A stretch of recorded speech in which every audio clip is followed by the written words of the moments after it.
triste amar sin comprensión. Tanto es tu vanidad como grande es mi orgullo, y tú con tu genio nunca nos comprenderemos.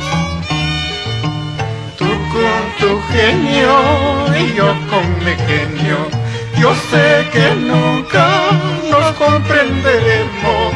Mejor sería que yo me retire para que más tarde no nos lamentemos.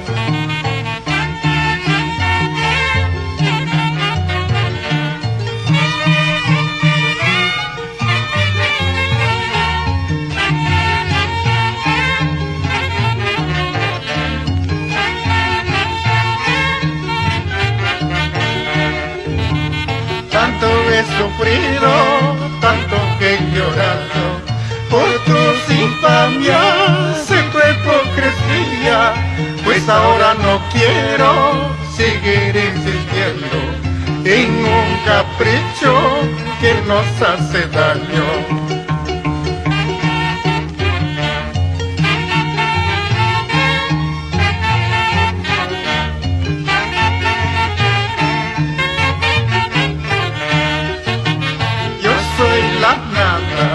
De la nada nací, a nadie le importa lo que es mi vida, lo que es mi suerte.